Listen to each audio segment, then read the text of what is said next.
Es un placer para mí poder presentar a Tatiana Țîbuleac, que es una autora moldava de Chișinău, autora de varios libros.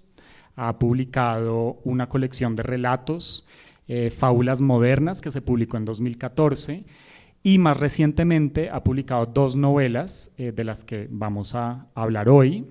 El verano en que mi madre tuvo los ojos verdes, que se publicó en 2016, y en español por la editorial Impedimenta en 2019, y luego la novela El jardín de vidrio de 2019, que en español se publicó en 2021. Con estas dos novelas de las que vamos a estar hablando hoy, Tatiana ha ganado varios premios en Moldavia, en Rumania, en España, además del premio de literatura de la Unión Europea de 2019. Tatiana además viene de estar en Medellín, en la fiesta del libro que se acaba de celebrar en esa ciudad, y más de uno, me imagino, te habrá hecho saber lo nueva, como te lo decía afuera antes de este evento, lo nueva que es esta literatura para muchos de nosotros. En general, en este hemisferio sabemos muy poco de Moldavia, sabemos muy poco en general de la historia de las antiguas naciones soviéticas, pero para no ir más lejos, como hispanohablantes latinoamericanos, sabemos muy poco de la lengua rumana, a pesar de que es la lengua que se habla en Moldavia, y sabemos muy poco de esta lengua a pesar de que en realidad formamos nosotros como hispanohablantes parte de casi que del mismo idioma, o pues de las lenguas hijas del latín, y bueno, eso nos debería dar para pensar por qué el español de este lado del mundo y el rumano no son más próximos. Entonces, pues gracias, Tatiana, por darnos estas obras, por viajar hasta aquí. Te doy y te damos la bienvenida. Thank you very much for having me here. As you can see, I'm ambitioning myself not to listen to the translation because I understand some Spanish, but I don't speak Spanish. So unfortunately, I will be speaking English, and then with my wonderful translator there, I will try to make sense for today. Thank you for this invitation. I always like being in libraries, so I'm very honored to be in the National Library of Bogota, and I hope we'll have an interesting evening together.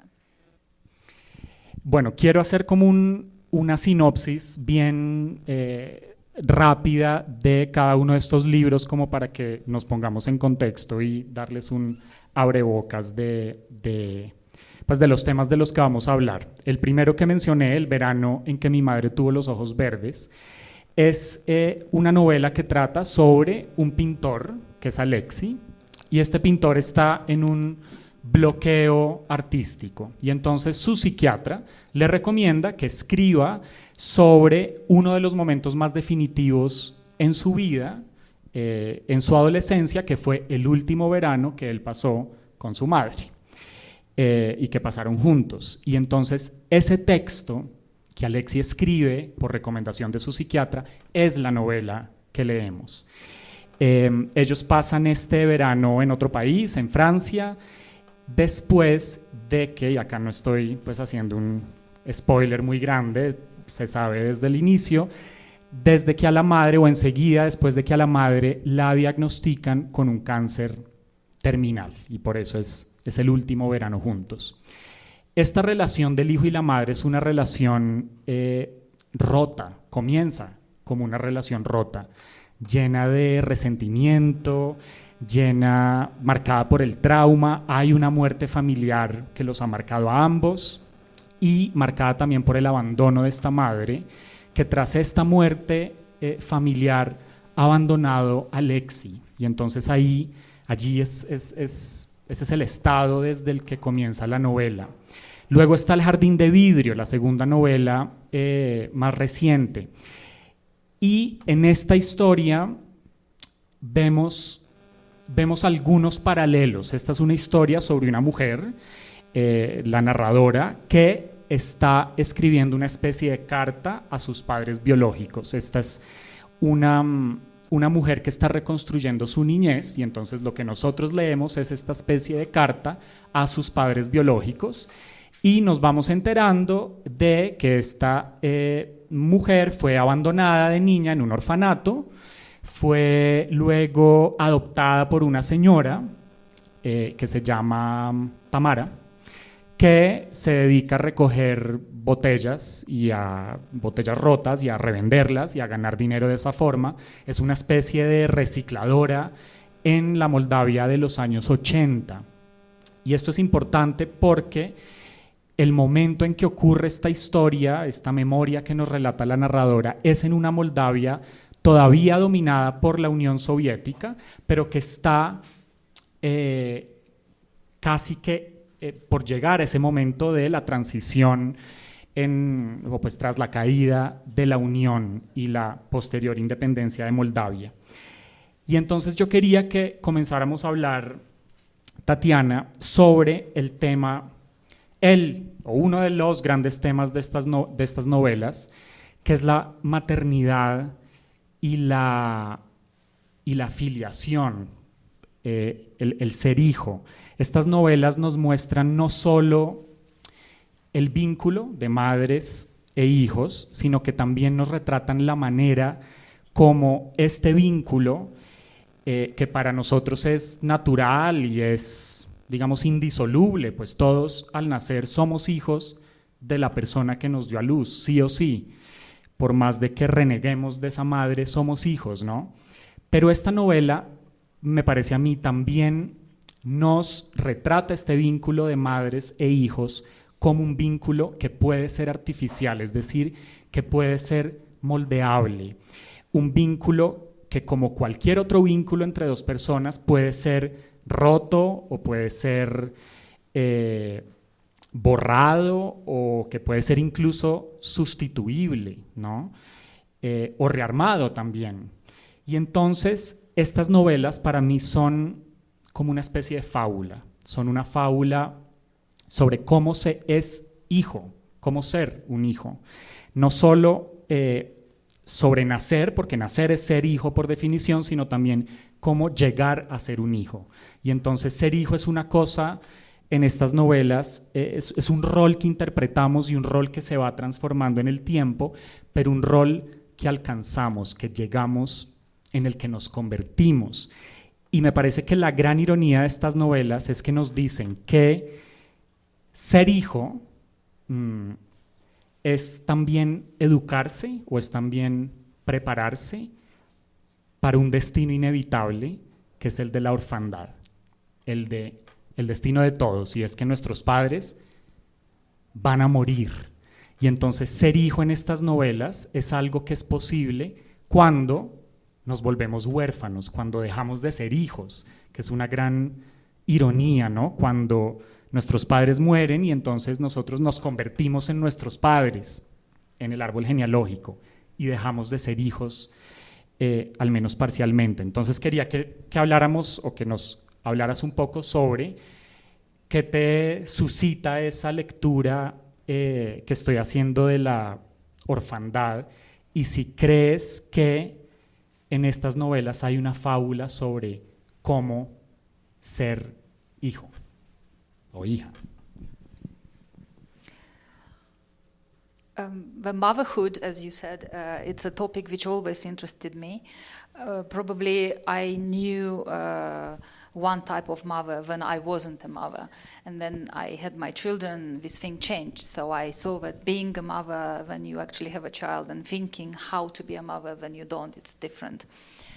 So from that point of view, the first novel, Verano, was written as a response to this transformation in me, which began with the birth of my son. But the topic of relationship between parents and children, the abandonment, the way a child can feel in a family, it was always close to me, because when I used to work as a journalist, all my life, basically all my young years, I dealt a lot with children in orphanages, with dysfunctional families, with violence in the family. So I've seen a lot of, a lot of people. I think that a child can feel orphan even in a complete family, because this feeling of being an orphan, of not being loved, of being neglected, it doesn't come only when you don't have parents. So probably this Alexei feels abandoned even if he has a mother, and even if he has a mother which actually loves him, but he feels abandoned because he doesn't feel that he gets everything he can from his mother. And I think in my experience, I met a lot of children and a lot of families that felt unhappy and disconnected just because they didn't have communication, just because they didn't learn how to, help each other by talking. I suppose that both families I'm describing in my novels are dysfunctional, but they're dysfunctional in different ways. In the first case, a mother loves her child, but she doesn't know how to show it because she has her own traumas.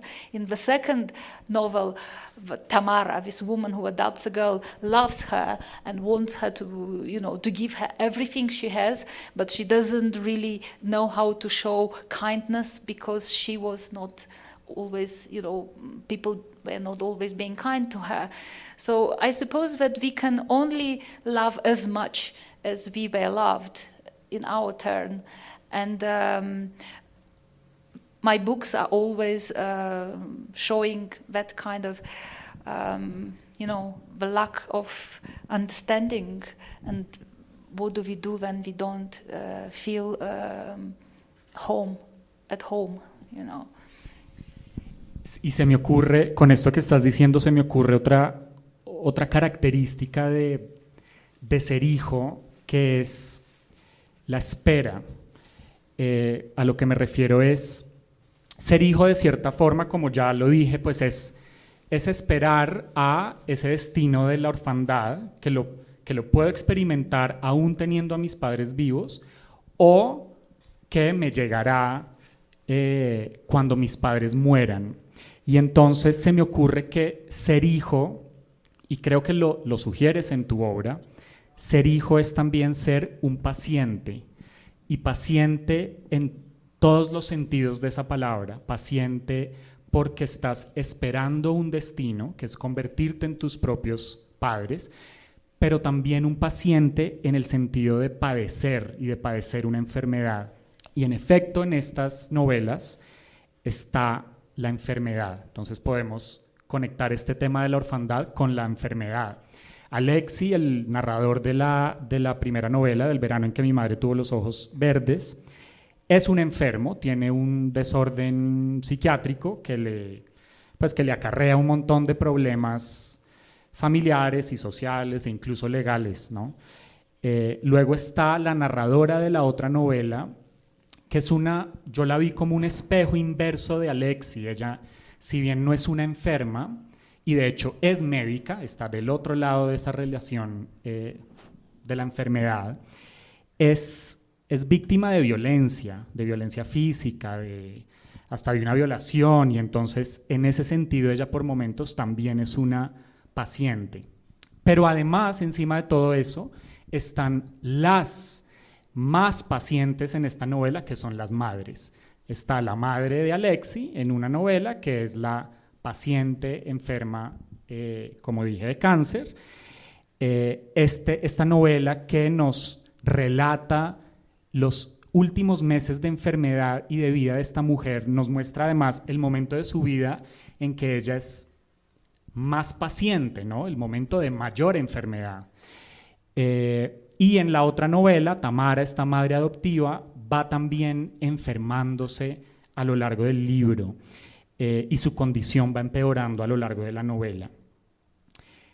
Y entonces se me ocurre lo siguiente, Tatiana, y es que leer estas novelas es, como lector, ir enfermando a estas mujeres.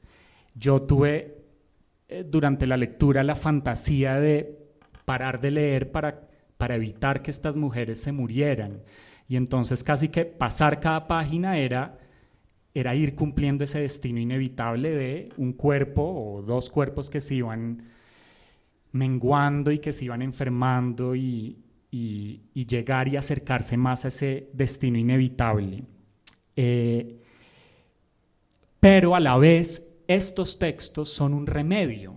En un caso es el remedio de este pintor, el psiquiatra le dice, escribe ese recuerdo para salir de ese bloqueo artístico, y entonces es su remedio escribir esta novela, y en el otro es esta carta, por momentos reconciliatoria hacia los padres biológicos que la abandonaron. Y entonces se me ocurre que, así como leer es enfermar a estos personajes más, irlos enfermando, la escritura para ellos es un remedio. No sé qué opinas tú de eso, si creas que cómo podemos relacionar la lectura con la enfermedad y la escritura con el remedio o la sanación. Well, first of all, it's quite difficult for me to read these books together. I'm amazed that you did. It's first time when it happens, to be honest. They're very different. These are two very different books. I don't know how to say it. The first book is about a mother and a son. The second book, it's about a woman and a country. Because in my second novel, I described 10 years of becoming a woman, of this girl, but in the same time the 10 years of becoming a country, the independent Moldova, which we know today. So for me, that is a different type of book, and no one is sick in the second book. Maybe, I mean, the child of Lastochka, but basically she is an orphan who, you know, tries to find her family, but also tries to understand how she can live with this new family. You know, she tries to find her roots. In the first book, the mother is getting sick and she dies. It's no secret because you understand it from the first sentence. So it's no mystery there. The mother will die and you know she's dead already when you're reading the book.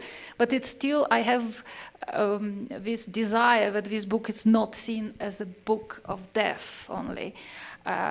Or a book of hate. I think it's more than that. It's about a different type of love, which we talk less and less because we are used a lot today to speak about passion and sex and, you know, all this kind of exotic love. Well, this is simple love. It's a love that brings forgiveness. It's a love that brings care, because this son who hates his mother starts loving her when he starts caring for her physically, because it's the only time when they actually come together, sit together, and he discovers her, because they lived in a family but they didn't actually know each other, and he always felt that his mom is stupid, is fat, doesn't know anything. This is very usual, you know, in teenage years of people, when we kind of want to hate someone, and then the first thing you hate, the first person you hate is the mother, because she's always there. So I think what happened in the first book is that they had the chance of a sickness to come together, but you don't always need to wait to have a sickness. You can take any opportunity to do the same without having only the last time together. I didn't want necessarily her to be sick of cancer, so I didn't dwell on this idea of disease, because I don't think it's important. She could have died by anything. But I wanted to make this, how shall I say? I wanted to make easier the communication on a physical level, because suddenly a son who was always cared by the mother, he's the one who needs to feed her, who needs to wash her, who needs to see her in this childish hypostase, in a way. You asked me about writing as a therapy or remedy. A remedy. I think writing can be different things. I mean, for some people it is a therapy, for some people it's a pleasure, for some people it's a crazy act. For me it's a very selfish act, you know. I do write because I kind of like myself when I write. I feel happy. I feel this happy, you know. I have a happy feeling when I'm writing, and I also feel that it's easier for me to say some things in writing than like that. But for readers, again, it's a very selfish act, because a writer can only hope that what he writes will be understood. But then I'm sure that every person who read this book read it differently, and another thing came up. You know, for someone was indeed these first pages of hate, for someone was, on the contrary, the last pages of forgiveness and of making peace with each other. I don't make my characters extreme in purpose. I never want to shock through characters. On the contrary, I'm trying to find, as I call them, like normal people, average people. And this family is not a special family. We're a family of migrants, we're a family who have money, we're not poor, there is no specific violence there. So why they are so unhappy? Why is this drama of this family? And then you understand that it's just the people didn't have time to themselves. They never talked. They lose a child in the family, the sister dies, but then no one is dealing with this trauma. The mother is left alone, the father drinks, the son thinks that it's his fault somehow. So it's this, the drama. I think that people are not feeling sorry so much for the mother's death than for the mother's life. And that sometimes is more striking in life, that, the sadness comes from when you see how they unhappy when they're living, when they died. Y me parece súper interesante esto que dices sobre cómo la muerte no es lo único en esta novela, en el verano en que mi madre tuvo los ojos verdes, porque creo que en el cáncer hay una metáfora bella de eso. El cáncer, si lo pensamos como una enfermedad en que las células se reproducen y se reproducen, es casi como un exceso de vida. El cáncer también es eso, ¿no? Y tiene eso de bello, que es una vida salida de control, la reproducción que se sale de control. Y a medida que esta madre se va enfermando, me pareció muy acertado, no sé, apropiado, que se va volviendo más habladora, más lenguaraz, habla y el hijo se queja, esta señora cada vez habla más, empieza cada vez a comprar más cosas para la casa rentada en la que están en ese verano, y entonces va llenando la casa de objetos. Es casi como que esta señora, así como su cáncer, se va agrandando y agrandando. Cuanto menos tiempo le queda, más grande se vuelve ella y se vuelve esta casa por dentro. Y creo que ahí hay una metáfora interesante de esta mirada de la muerte como un exceso de vida. No sé, ¿eso qué te hace pensar? Yes, it's true that in their case the death is bringing them together, and it's not because she only has 3 or 4 months to live, because they don't know when exactly she will die, but it's the time they have for each other, because they decided, okay, we need to do everything in this summer, so they just take the time for each other. It's the first time when the mother tells him about their past of a family. It's the first time when they have fun together, when they do something together. They go to the beach, or they go to a marketplace. They didn't do these things before. They didn't have time, or they didn't want it, or they just couldn't be bothered to do that thing. It's very similar to our lives, I think, that each of us have a lot of things which they want to do, but then they say, okay, I'll do it tomorrow or next time, or let me do this first, or let me do this job first.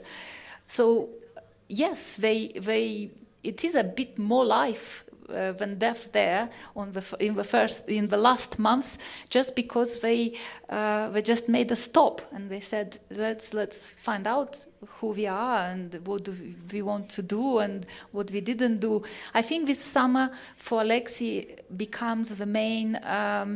It's a sort of guide in his life, because the mother teaches him in these last months more than she did in all her life. And for the first time, the son sees this woman in a different light. She is suddenly not ugly, she is suddenly not stupid, and that's happening not because she changed, but because he changed, and because this kind of, relationship between them, the care, the talk, the love, it's changed. So yes, I think sometimes the tragedy is the gate for more life somehow, or better quality life. Pensemos o hablemos un poco de ese odio, de ese estado de odio inicial de esa novela, porque, es decir, el odio es una de las manifestaciones que el dolor tiene en esta novela. Empieza con un hijo que es odiador y que es terriblemente odiador. Puedo incluso leer ese primer párrafo que me parece demoledor. Creo que esta es una novela sobre rehacer un cordón umbilical roto, ¿no? Este hijo se reconcilia con su madre y al hacerlo está, pues de cierta forma, rehaciendo o rehilvanando ese cordón umbilical roto con su madre. Pero a la vez que esto ocurre, sabemos que eventualmente llegará el momento en que el cordón se va a volver a romper, y esta vez definitivamente, porque la madre va a morir. Y entonces es como que el cordón se rompe, se reteje, se vuelve a romper, porque tras la muerte de la madre tenemos este libro, ¿no? Y entonces la escritura que este personaje hace de su memoria es, de nuevo, una reconstrucción, o es rehacer ese cordón umbilical roto. Pero entonces el estado inicial, ese odio inicial es demasiado intenso, y entonces me parece interesante que nos preguntemos por esa relación que ya la has venido mencionando entre odio y amor. Quiero leer esa primera página, el primer párrafo de la novela, que dice lo siguiente: aquella mañana en que la odiaba más que nunca, mi madre cumplió 39 años. Era bajita y gorda, tonta y fea. Era la madre más inútil que haya existido jamás. Yo la miraba desde la ventana mientras ella esperaba junto a la puerta de la escuela como una pordiosera. La habría matado con medio pensamiento. Junto a mí, silenciosos y asustados, desfilaban los padres. Un triste atajo de perlas falsas y corbatas baratas, venido a recoger a sus hijos defectuosos, escondidos de los ojos de la gente. Al menos ellos se habían tomado la molestia de subir. A mi madre yo le importaba un pimiento. Y ahí hay muchas cosas muy interesantes. Está pues ese renegar contra la madre, que es casi como renegar pues contra Dios, ¿no? Estás apostatando de tu origen. La madre comparada con una pordiosera. Está el odio contra la madre, que también es el odio contra todos los padres de familia del colegio. Y está esa crueldad y esa inclemencia hacia la madre. Más adelante va a decir que la madre es como una tabla, que no hay nada, el deseo porque la madre muera. Pero desde el inicio tenemos una clave, que es: yo no le importaba a mi madre. Y entonces yo pensaba en que ya desde el inicio está la respuesta de ese odio, que es el no ser correspondido en el amor, ¿no? Y tampoco, pues es medio obvio lo que estoy diciendo, el odio no es lo contrario al amor, sino que es parte del amor, pero me parecía interesante que pensáramos o que nos hablaras sobre si amar siendo desamado por otro, que no me corresponde mi amor, si eso es odiar y si ese es el El gran problema de este personaje, un amor no correspondido. I think that we generally don't speak bad things about the mothers. There is something unwritten, probably, that you can be hating other people, you can be annoyed with someone else, but when it comes to mother, you don't say out loud things because it's something sainted. I don't know. In my culture, mother is a saint. You know, you don't say that you hate her because it's like it comes back to you. So the violence of this book, because I was told that it's quite violent. I don't find it violent, but it comes from these first pages where a teenager, a boy who thinks he hates her, is saying these very bad things about her, and he's writing it. But imagine that these things are not written, but only thought. They're there. I mean, I can't say that. I don't think that that no people have these feelings towards their mothers. It's just that we don't talk about it so much. You said that you talk about this the love which doesn't correspond, and it's true that because they just can't find together, you know, in the same room, in the same life, because she's unhappy being an unhappy woman, he's an unhappy son. But this doesn't mean that this hate will stay forever there. It just someone needs to start diluting it, and we need to start talking. And I think that here we are coming to a very important topic, is how do we help mothers, how do we help women to be good mothers? And what is a good mother? Because we are very judgmental as society, we put a lot of pressure. We want mothers to be ideal, we want mothers to be good all the time, we want mothers to be perfect, but there is no such thing as a perfect mother.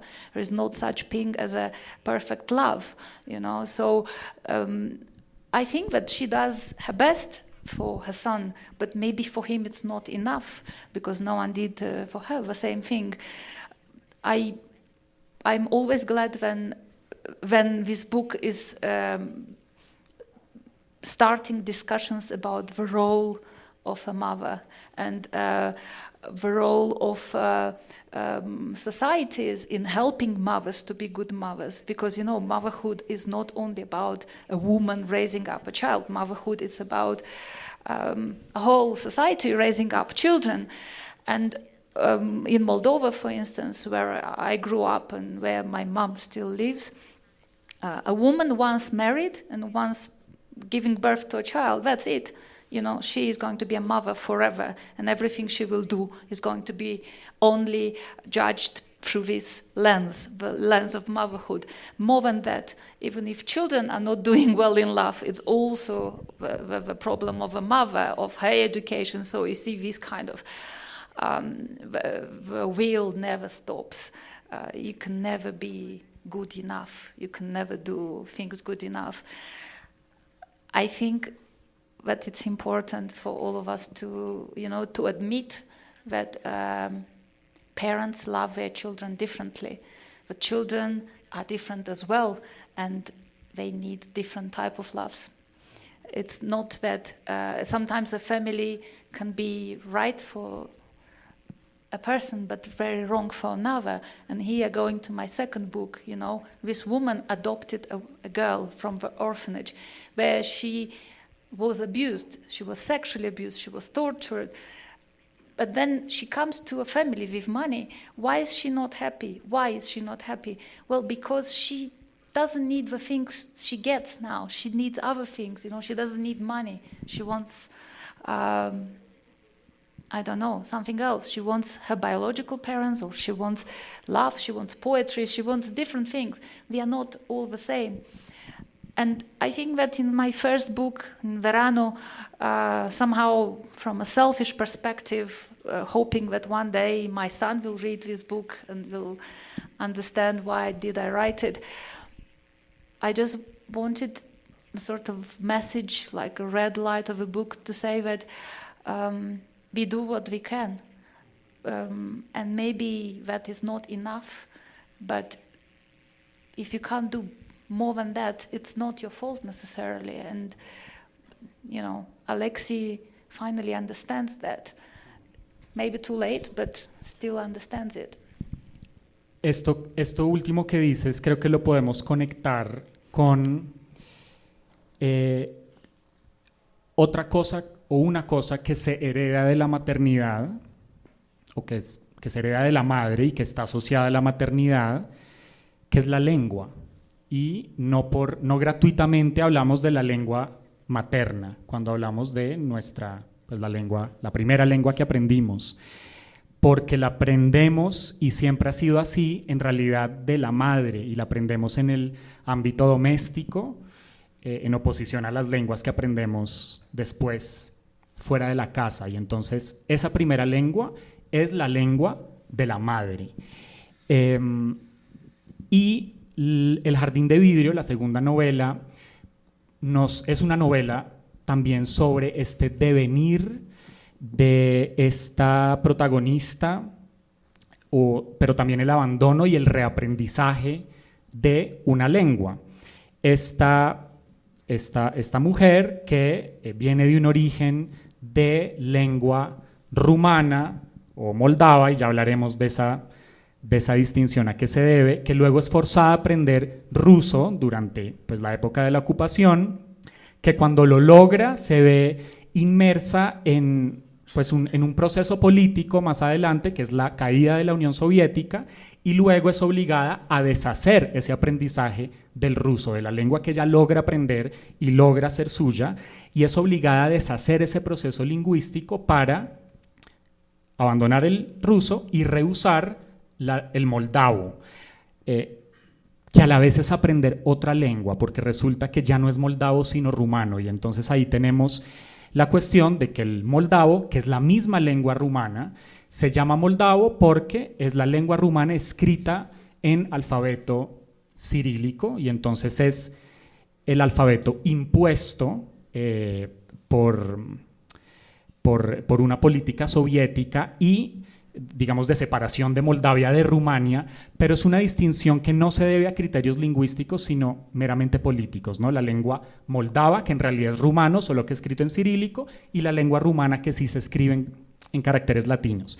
Y entonces esta narradora, después de la caída de la Unión Soviética, cuando toda esta nación se vuelca de nuevo a la raíz rumana y a abandonar el ruso y a retroceder en la escritura de esta lengua de un alfabeto cirílico a un alfabeto latino, esta narradora se topa con una lengua que en teoría ya conoce, pero que en realidad no conoce, una lengua que es suya, pero que está escrita en un alfabeto que es nuevo para ella. Y ahí hay algo terrible, y es como una especie de extrañamiento de sí misma, ¿no? Esto lo hablábamos brevemente antes del evento y Tatiana me decía: sí, pero resulta que esta lengua rumana llamada moldava durante la era soviética tiene palabras. I think it's going to be very difficult for everyone to understand this, Romanian, esta Moldovan. distinción, sí. Yes, I'll try to make it simpler because I feel sorry for people who didn't read the book. I promise it's more interesting. I think that when you don't have an identity problem, it's fine, you have no problem. But when you do have an identity problem, be it a language problem, a national problem, a sexual problem, it's difficult. And then all your life you have a fight. And you have to decide what in you is being brought by the others, what from you keep, what you leave. The second book, it's about Moldova as a country, and about generation, my generation, which was brought between two cultures, two languages, two empires, right? We were born in Soviet Union, then Soviet Union disappeared, and then we suddenly found ourselves not Romanians, not Russians, with a language which was ours, which was not ours. We found ourselves a sort of false created products, and that was painful. And for some of us, younger, very easy, because we very easily switched off, and we became what we are today, independent Moldova. But for some of people, it wasn't so easy, because they were formed in another time, with another culture, with another language. I wouldn't think about these things if I would live in Moldova, probably, but I moved on. I became a migrant. My children were born in another country, and suddenly I started asking myself a lot of questions about who I am. What do I want to tell my children? What language shall they speak? I was a bit sad that they don't want to speak my language, but they feel that there's no point of it. So I think that at one point in my life, it seemed to me that it's not enough to be happy. You need to understand who you are. And that is such a simple thing, but for some people it's very simple. They were born in the same place, spoke the same languages, what we spoke a bit earlier, you know. For you always had Spanish, and that's it. But for us, every time we change, we feel that we lose something from us. For instance, I was brought up with Russian language, and now I don't know how to relate to it, also because of a war in Ukraine, but also because I still like this language. I know a lot of things in Russian. I read a lot of books in Russian. What do I do with this part of me? Do I hate it? Do I keep it? Do I transmit it to my children? So this identity problem is always with you. It's like you want to do something else in life, but every time you have to step on this, you know, in this water, because it will be with you everywhere. So this is the struggle of that book. In the first book, there is no identity problem. Everything is clear. So why things are so bad? Why they can't find a common language if they are even family? And that is miscommunication, I would say. ¿Y crees, Tatiana, que sí hay un vínculo entre la lengua y lo femenino? Porque ahora oyéndote hablar se me ocurre que estas dos novelas también nos proponen un símbolo de cómo una lengua puede ser materna y otra lengua, como en la segunda novela, puede ser ya no la lengua de mi madre, sino como una especie de lengua madrastra o lengua adoptiva, ¿no? La lengua que es materna pero no. Y entonces, ¿qué crees tú? ¿Sí hay un vínculo entre lengua y la mujer específicamente? I look at the language more like it's a tool. If I think about my father, for him language was a war, you know. For him the language was something which defined him. He would be ready to fight and die for his language. For me, language is something which changes every day, enriches. The language is something which makes two people understand each other, but not fight with each other. And for my children who grow up in another country and speak 4 languages since they are small, it's even more than that. They just make, language is just a game. They can just put words from different languages and they still understand each other. They would never think to have a war over language. While in my country, this is still a war, it's still a problem. I think that there is something you can't teach other people how to feel, and language is one of them. You don't teach people religion or language, or you don't teach them how to be happy.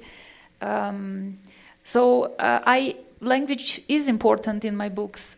You talk about maternal language. I write my books in Romanian. I could write them in other languages, but I choose to write them in Romanian. I don't know why. It's not that I know more words in Romanian, and it's a smaller language than English or, French, which I could try to do it. It's just a language which I have most memories in. It's when I start saying something, I know that words will come to me and they will help me, I don't have to push them. Yeah.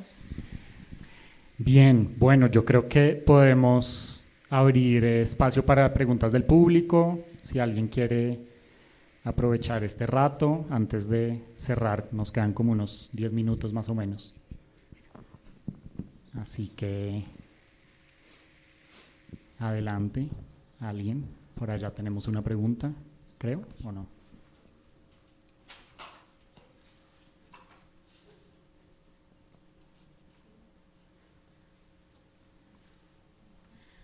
Por aquí. Bueno, hola, gracias. A ver, ¿cómo lo pregunto? Particularmente al inicio y sobre el tema de la maternidad, que es bien central, y más que una pregunta, digamos, como una impresión, realmente a mí tampoco me parece violento. Al principio, de hecho, me provocó risa, porque es cruel hasta la risa, en la medida que justamente dice lo que todos hemos pensado en algún momento de nuestras madres y le da voz a eso. Y me parece que es muy valiente de tu parte ponerlo así, porque siento que a muchas personas les parece intocable decirle así a la madre. Sin embargo, y por eso creo yo que es un libro poético, y de lo que he leído que dices tú en tus entrevistas del libro, es que tú no lo escribiste pensando en decirlo poéticamente, pero te sale poéticamente, tanto así que hay capítulos muy cortos de una frase, y eso es absolutamente poético. Sin embargo, uno cuando averiguo yo como por qué escribiste esto de esta manera realmente, y ahí donde va mi pregunta, creo que dijiste algo que te nació en un momento en el que hiciste un viaje con tu padre, o algo así.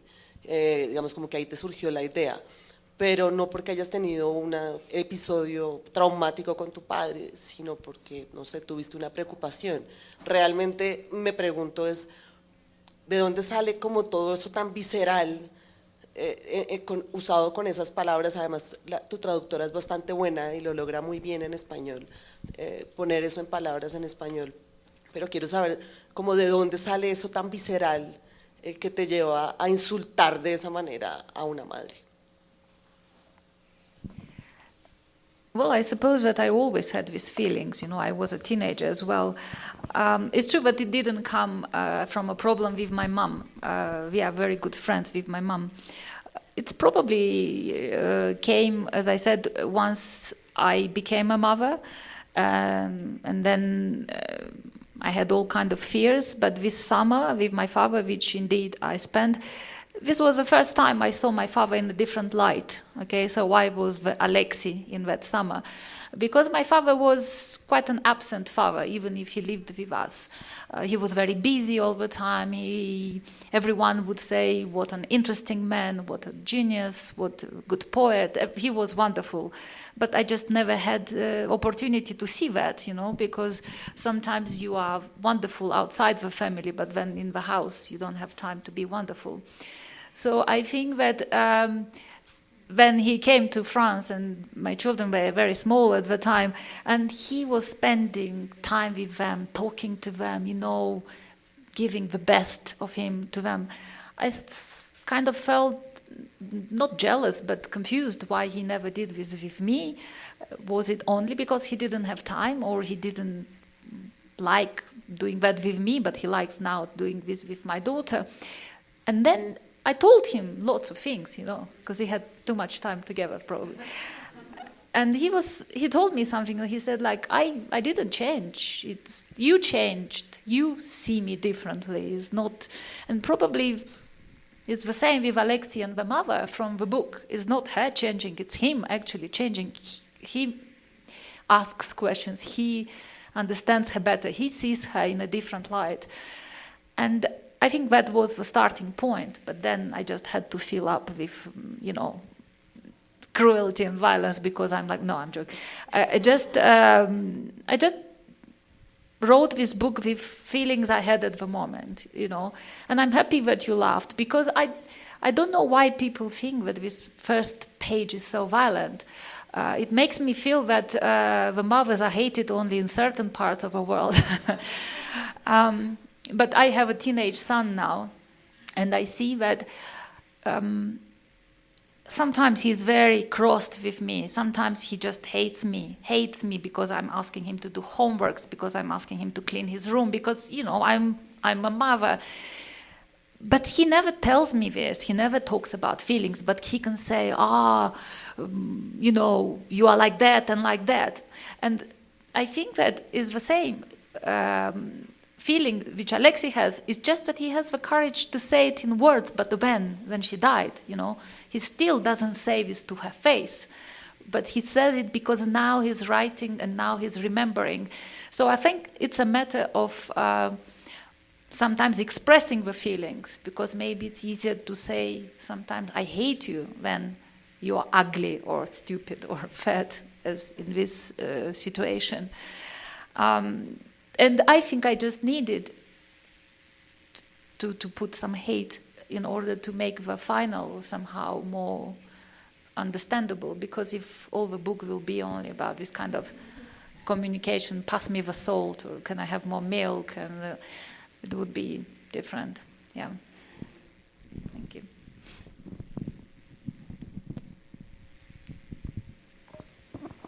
Hi, nice to meet you. I am actually very excited to be here because I didn't hear about you before. And I'm very excited and touched with everything that you're sharing. So I apologize if my question comes from having read your books. I'm definitely going to read them both. You are excused. Thank you. But I'm definitely going to read them. A lot of things are like vibing in me.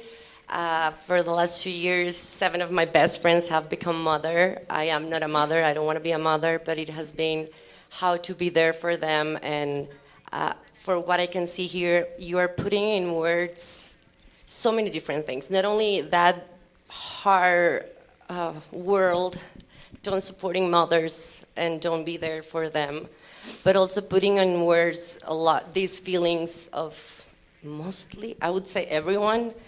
And I want to ask you, how has been for you the time after you have reading this, and when people are connecting with you, people that have spoken about the hate of their mothers or have lived experiences like this, how has been for you that experience of connecting with these people coming to you? I'm pretty sure that a lot of people come after these kind of events and contact you. How has been that emotionally for you? And just if from all those experiences, maybe there's any novel coming soon. Thank you. From these experiences, I could say that people are of two sorts, you know, people who hate and say it, and people who hate and don't say it. In both cases, apparently it's bad, so there is no right thing to do, you know. It's, if you express in the right time, it might be, you know, for the moment created this kind of difficulty because, you know, it's on the table. But if you don't say anything and you just keep in your side, it's also bad, because then you manage to write books like this in 20 years' time. So there is no right thing to do. Basically, I do believe that talking is the best, but sometimes it might be good to go for, I don't know, for help, for medical help, different possibilities. This book brought me a lot, and not only travelings and success, but brought me a lot of happiness from the fact that I know that people were somehow healed and helped by it.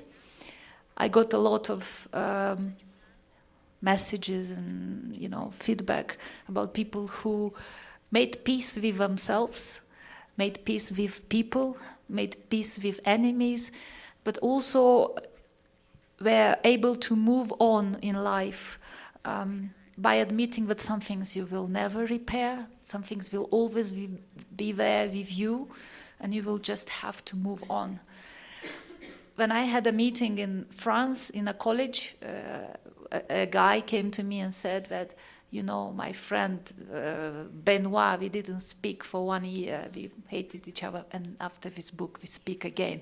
And I felt that that's wonderful, even for this kind of, you know, small repairs, it was worth it.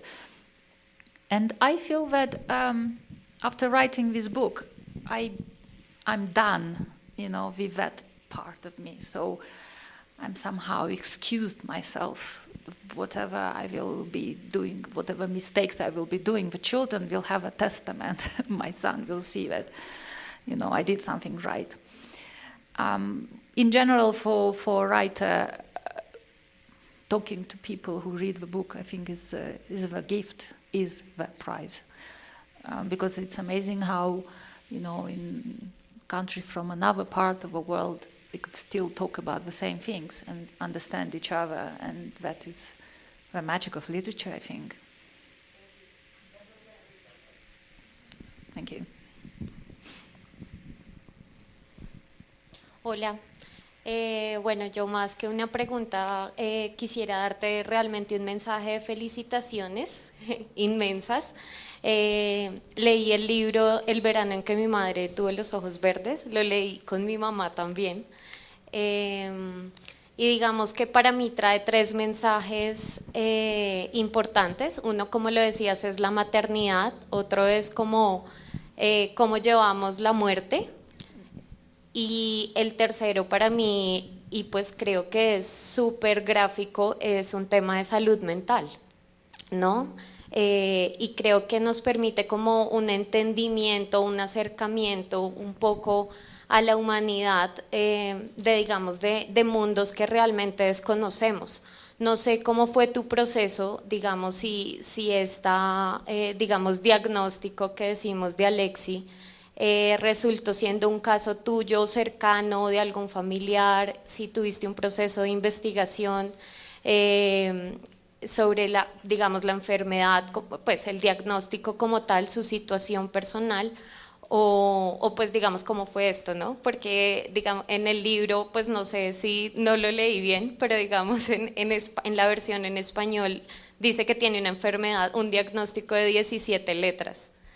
Entonces, y pues nunca lo nombra, digamos. Entonces, pues quisiera de verdad felicitarte porque creo que es algo muy valioso para muchas personas que, digamos, me incluyo, desconocemos varios diagnósticos, varias situaciones y cómo una persona se puede enfrascar, digamos, en su situación y pues todos los demás somos ignorantes ante eso.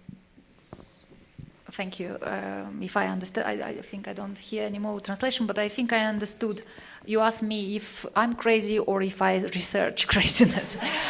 A writer will never answer, but I am unfortunately very close to this environment because as a journalist I did a lot of research and I did a lot of work on mental health. I made few documentaries about that, and I know, I'm not a doctor again, but I met people with mental health issues, and I know the stages they're going through. I know how difficult it is for them sometimes to be in a society. I know how easy is to become from a person who needs help, a person who already no help does good for him. I wrote this 16-letter thing, having in mind a specific, sickness, a specific condition, but I didn't want to dwell on it. I didn't want to make the book about a certain condition, about, okay, he had that, and because of this, he's like that, because that was not my point and not my plan. I just feel that as a writer you don't have to be careful about many things, but it's important for me that I don't make only one condition seem that okay, that's why he's crazy, because he has that. So I didn't think it's important to name the condition. I didn't give a name to the mother. I did a lot of things which I didn't really want to pinpoint it. Okay, this is happening in Colombia, the disease is this, and the mother's name is this, and they live at this address. Because for my, in my understanding this book can happen anywhere, in any country, in any family, in any time. You know, so saying that a tragedy and a drama could happen to anyone. It doesn't have to be, you know, a specific thing. Again, I'm very careful in my books not to sound like a specialist in things I'm not, because literature is healing differently. You know, reading a novel like that will not make you recover from cancer or from something else. It will maybe heal something else, but not that. And I'm being careful not being mistaken by, you know, with a doctor. I don't know if I understood correctly, if I answered correctly, but this is the answer. Yes.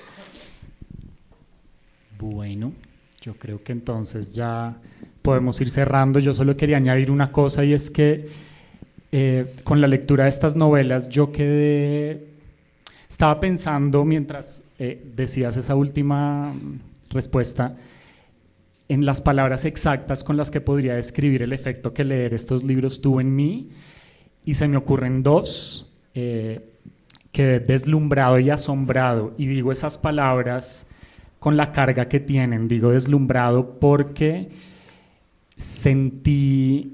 me sentí enceguecido por el exceso de luz, y asombrado también porque hay una sombra que se posa sobre el lector, pero una sombra muy fecunda. Entonces quiero invitarlos, si todavía no han leído estas novelas, a que lo hagan. Afuera Tatiana va a estar firmando libros para quien quiera tener su copia firmada, y pues los invito para que lean estas novelas y queden enceguecidos y asombrados, pero también iluminados por esta obra de Tatiana. Así que muchas gracias. I understood Illuminadas, and I really hope that this meeting did a bit of light for everyone. Thank you for coming. Gracias.